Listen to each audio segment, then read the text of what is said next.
আমি শ্রাবণী, আপনারা দেখছেন শ্রাবণীর রান্নাঘর। আজকে আমাদের রেসিপি আলুর চিপস। বাজার থেকে যে চিপস কিনে আমরা খাই সেটি খুব সহজে বাড়িতে বানিয়ে ফেলতে পারবেন। চলুন তাহলে ভিডিওটি শুরু করা যাক। আলুর চিপসের জন্য বাজার থেকে একটু বড় বড়ই আলু কিনে এনেছি।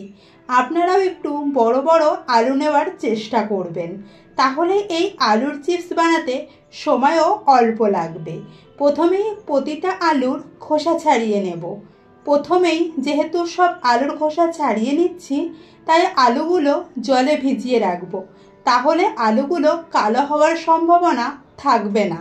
সব আলুর খোসা ছাড়ানো হয়ে গেলে এই রকম একটা কাটার নেব, এতে আলুগুলো পুরো পাতলা হয়ে গোল গোল করে কেটে যাবে। সব আলুগুলো গোল গোল করে কেটে নিলাম। এবার একটি হাঁড়িতে বেশ কিছুটা জল নিয়ে নিয়েছি। কেটে রাখা আলুগুলো খুব ভালো করে ধুয়ে নেব।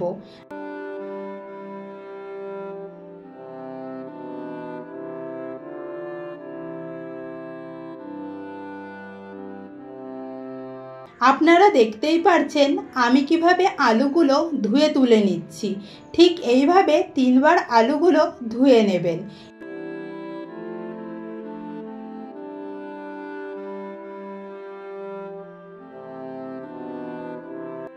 এবার বেশ কিছুটা জল গরম করে নেব।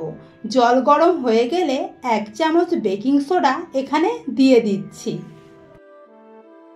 এবার ধুয়ে রাখা আলুগুলো এখানে দিয়ে বয়েল করে নেব। জলটা ফুটে উঠলে গ্যাস অফ করে দেব। এভাবে হাত দিয়ে চাপ দিলেই ছিঁড়ে যাবে, তখন বুঝবেন আলু বয়েল হয়ে গেছে। এবার আলুগুলো জল থেকে ছেঁকে তুলে নেব।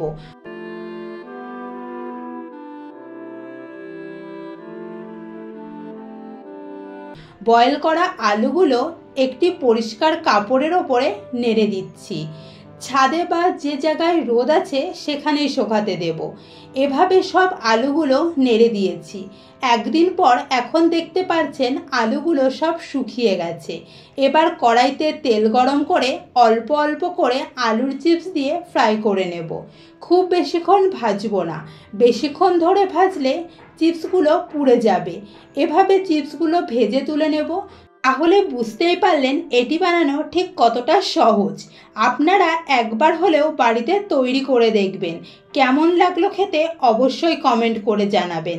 ওপর থেকে হালকা চাট মশলা ছড়িয়ে আপনারা পরিবেশন করতে পারেন। তাহলে রেসিপিটি কেমন লাগলো অবশ্যই কমেন্ট করে জানাবেন। দেখা হচ্ছে নতুন ভিডিওতে নতুন রেসিপি নিয়ে।